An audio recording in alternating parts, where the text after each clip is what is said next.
Ọgbakọ otu jikọtara ndị ọnụrụ n'okwu na Ogbanta nkwado Awka South 1 Constituency bụ ndị nke binyere aka n'akwụkwọ mkpebi ha wee na-etozi gọvanọ Chukwuma Soludo maka ịgba mbọ wee kwụ na mpụtara niile bụ nke enwetara na ọrụ nkwapụta emere n'ogogo kansụl na wọdụ ha dịgasị iche iche bụ nke pụtara ike na ngwụcha ka emechara ya bụ ọrụ nkwapụta ma bụrụ nke ha nọrọ n'ime ya wee kọwaa na nke a gbatịwanyego ntụkwasị obi bụ nke ha nwere na ezigbo Anambra bụ nke nọkwa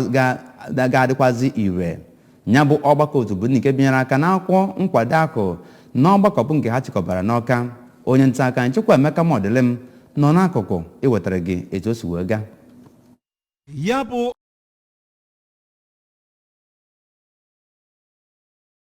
ndị otu ya na ha ga-arụkọ ọrụ dịka ndị kanselọs maka mbugo n'ọkwa ebugoro ha ma yọọ Chineke ka onye ha amamihe nke ọma. Ha kelere aka na-achị steeti a bụ ọkammụta mgbanwe o wetara na ndọrọndọrọ ọchịchị steeti a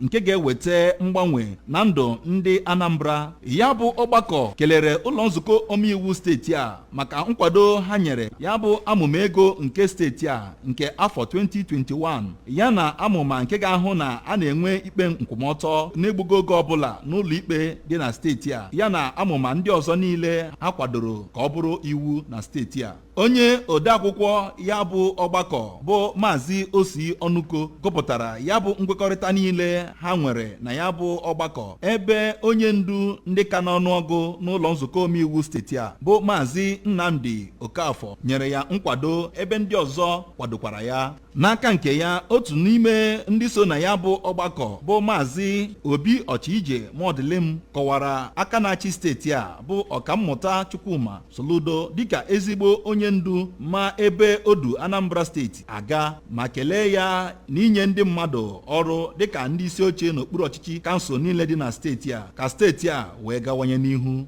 Site n'Awka, abụ m Chukwuemeka Modilim.